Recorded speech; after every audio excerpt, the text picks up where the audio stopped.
ಇವತ್ತು ಬೆಳಿಗ್ಗೆ ರಾಜ್ಯದ ಉಪಮುಖ್ಯಮಂತ್ರಿಗಳು ಮಾನ್ಯ ಶಿವಕುಮಾರ್ ಅವರನ್ನು ಭೇಟಿ ಮಾಡಿದ್ದೆ. ತುಮಕೂರಿನಲ್ಲಿ 16ನೇ ತಾರೀಕಿನಿಂದ 22ನೇ ತಾರೀಕುವರೆಗೂ ರಾಜ್ಯದ ಕ್ರೀಡಾಕೂಟವನ್ನು ಆಯೋಜನೆ ಮಾಡಿದ್ದೇವೆ.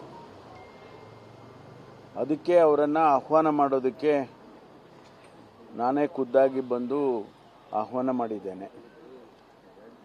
ಅವರು ಕೂಡ ಸಮಯ ನೋಡಿಕೊಂಡು 16ರಿಂದ 22ರವರೆಗೆ ಯಾವತ್ತಾದರೂ ಒಂದು ದಿವಸ ಬರ್ತೇನೆ ಅಂತಕ್ಕಂಥ ಮಾತನ್ನು ಹೇಳಿದ್ದಾರೆ. ಸುಮಾರು 8,000 ಕ್ರೀಡಾಪಟುಗಳು ಭಾಗವಹಿಸ್ತಾರೆ. ತುಮಕೂರಲ್ಲಿ 27 ಕ್ರೀಡೆಗಳನ್ನು ಆಯೋಜನೆ ಮಾಡ್ತಾ ಇದ್ದೇವೆ. ಒಂದು ದೊಡ್ಡ ಕ್ರೀಡಾಕೂಟ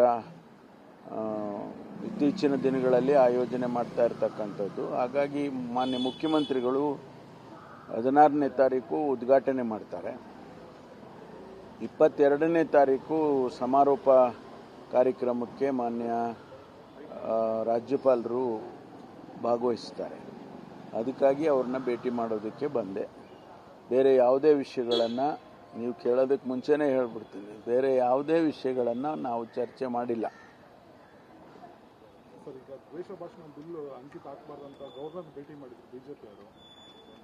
ಇಲ್ಲ, ನಾವೀಗಾಗಲೇ ಅವರಿಗೆ ತಿಳಿಸಿದ್ದೇವೆ. ಗವರ್ನರಿಗೆ ಅವರಿಗೆ ಎಲ್ಲ ರೀತಿಯಲ್ಲೂ ಕೂಡ ಸಮಜಾಯಿಷಿ ಕೊಟ್ಟಿದ್ದೇವೆ.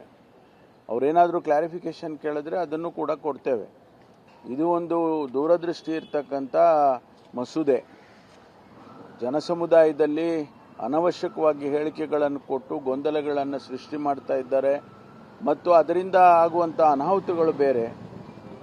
ಅನೇಕ ರೀತಿಯಲ್ಲಿ ಅದರ ಇಂಪ್ಯಾಕ್ಟು ಸಮಾಜದ ಮೇಲೆ ಬೀಳುತ್ತೆ ಅಂತೇಳಿ ಅದನ್ನು ಭಾಳ ಚರ್ಚೆ ಮಾಡಿ ಆನಂತರ ನಾವು ಆ ಬಿಲ್ಲನ್ನು ತಂದಿದ್ದೇವೆ. ಸದನದಲ್ಲೂ ಕೂಡ ನಾನು ಮಂಡನೆ ಮಾಡುವಂಥ ಸಂದರ್ಭದಲ್ಲಿ ಅದನ್ನು ಎಕ್ಸ್ಪ್ಲೇನ್ ಮಾಡಿದ್ದೇನೆ. ಅಸೆಂಬ್ಲಿಯಲ್ಲಿ ಹೇಳುವಾಗ ಎಕ್ಸ್ಪ್ಲೇನ್ ಮಾಡಿದ್ದೇನೆ. ಅಷ್ಟರಲ್ಲಿ ಗಲಾಟೆ ಮಾಡಿದ್ದಾರೆ ಭಾರತೀಯ ಜನತಾ ಪಾರ್ಟಿಯವರು, ವಿರೋಧ ಪಕ್ಷದವರು. ಹಾಗಾಗಿ ಇವತ್ತು ಆ ಬಿಲ್ಲನ್ನು ನಾವು ಪಾಸ್ ಮಾಡಿಕೊಂಡು ಗವರ್ನರಿಗೆ ಕಳಿಸಿದ್ದೇವೆ. ಅವರಿಗೆ ಏನಾರ ಕ್ಲಾರಿಫಿಕೇಷನ್ಸ್ ಇದ್ದರೆ ಕೇಳ್ಬೋದು, ಅದಕ್ಕೆ ನಾವು ಉತ್ತರ ಕೊಡೋದಕ್ಕೆ ತಯಾರಿದ್ದೇವೆ. ಇವತ್ತು ಬೆಳಿಗ್ಗೆ ರಾಜ್ಯದ ಉಪಮುಖ್ಯಮಂತ್ರಿಗಳು ಮಾನ್ಯ ಶಿವಕುಮಾರ್ ಅವರನ್ನು ಭೇಟಿ ಮಾಡಿದ್ದೆ. ತುಮಕೂರಿನಲ್ಲಿ 16ನೇ ತಾರೀಕಿನಿಂದ 22ನೇ ತಾರೀಕುವರೆಗೂ ರಾಜ್ಯದ ಕ್ರೀಡಾಕೂಟವನ್ನು ಆಯೋಜನೆ ಮಾಡಿದ್ದೇವೆ. ಅದಕ್ಕೆ ಅವರನ್ನು ಆಹ್ವಾನ ಮಾಡೋದಕ್ಕೆ ನಾನೇ ಖುದ್ದಾಗಿ ಬಂದು ಆಹ್ವಾನ ಮಾಡಿದ್ದೇನೆ. ಅವರು ಕೂಡ ಸಮಯ ನೋಡಿಕೊಂಡು 16ರಿಂದ 22ರವರೆಗೆ ಯಾವತ್ತಾದರೂ ಒಂದು ದಿವಸ ಬರ್ತೇನೆ ಅಂತಕ್ಕಂಥ ಮಾತನ್ನು ಹೇಳಿದ್ದಾರೆ. ಸುಮಾರು 8,000 ಕ್ರೀಡಾಪಟುಗಳು ಭಾಗವಹಿಸ್ತಾರೆ. ತುಮಕೂರಲ್ಲಿ 27 ಕ್ರೀಡೆಗಳನ್ನು ಆಯೋಜನೆ ಮಾಡ್ತಾ ಇದ್ದೇವೆ. ಒಂದು ದೊಡ್ಡ ಕ್ರೀಡಾಕೂಟ ಇತ್ತೀಚಿನ ದಿನಗಳಲ್ಲಿ ಆಯೋಜನೆ ಮಾಡ್ತಾ ಇರ್ತಕ್ಕಂಥದ್ದು. ಹಾಗಾಗಿ ಮಾನ್ಯ ಮುಖ್ಯಮಂತ್ರಿಗಳು 16ನೇ ತಾರೀಕು ಉದ್ಘಾಟನೆ ಮಾಡ್ತಾರೆ.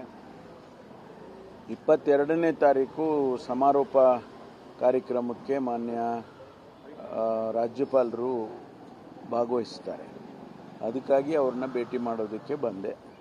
ಬೇರೆ ಯಾವುದೇ ವಿಷಯಗಳನ್ನು ನೀವು ಕೇಳೋದಕ್ಕೆ ಮುಂಚೆನೇ ಹೇಳ್ಬಿಡ್ತೀನಿ, ಬೇರೆ ಯಾವುದೇ ವಿಷಯಗಳನ್ನು ನಾವು ಚರ್ಚೆ ಮಾಡಿಲ್ಲ.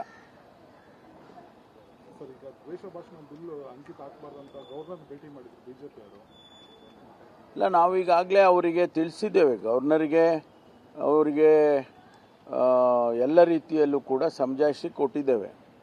ಅವರೇನಾದರೂ ಕ್ಲಾರಿಫಿಕೇಷನ್ ಕೇಳಿದ್ರೆ ಅದನ್ನು ಕೂಡ ಕೊಡ್ತೇವೆ. ಇದು ಒಂದು ದೂರದೃಷ್ಟಿ ಇರ್ತಕ್ಕಂಥ ಮಸೂದೆ. ಜನಸಮುದಾಯದಲ್ಲಿ ಅನವಶ್ಯಕವಾಗಿ ಹೇಳಿಕೆಗಳನ್ನು ಕೊಟ್ಟು ಗೊಂದಲಗಳನ್ನು ಸೃಷ್ಟಿ ಮಾಡ್ತಾ ಇದ್ದಾರೆ ಮತ್ತು ಅದರಿಂದ ಆಗುವಂಥ ಅನಾಹುತಗಳು ಬೇರೆ. ಅನೇಕ ರೀತಿಯಲ್ಲಿ ಅದರ ಇಂಪ್ಯಾಕ್ಟು ಸಮಾಜದ ಮೇಲೆ ಬೀಳುತ್ತೆ ಅಂತೇಳಿ ಅದನ್ನು ಭಾಳ ಚರ್ಚೆ ಮಾಡಿ ಆನಂತರ ನಾವು ಆ ಬಿಲ್ಲನ್ನು ತಂದಿದ್ದೇವೆ. ಸದನದಲ್ಲೂ ಕೂಡ ನಾನು ಮಂಡನೆ ಮಾಡುವಂಥ ಸಂದರ್ಭದಲ್ಲಿ ಅದನ್ನು ಎಕ್ಸ್ಪ್ಲೇನ್ ಮಾಡಿದ್ದೇನೆ. ಅಸೆಂಬ್ಲಿಯಲ್ಲಿ ಹೇಳುವಾಗ ಎಕ್ಸ್ಪ್ಲೇನ್ ಮಾಡಿದ್ದೇನೆ. ಅಷ್ಟರಲ್ಲಿ ಗಲಾಟೆ ಮಾಡಿದ್ದಾರೆ ಭಾರತೀಯ ಜನತಾ ಪಾರ್ಟಿಯವರು, ವಿರೋಧ ಪಕ್ಷದವರು. ಹಾಗಾಗಿ ಇವತ್ತು ಆ ಬಿಲ್ಲನ್ನು ನಾವು ಪಾಸ್ ಮಾಡಿಕೊಂಡು ಗವರ್ನರಿಗೆ ಕಳಿಸಿದ್ದೇವೆ.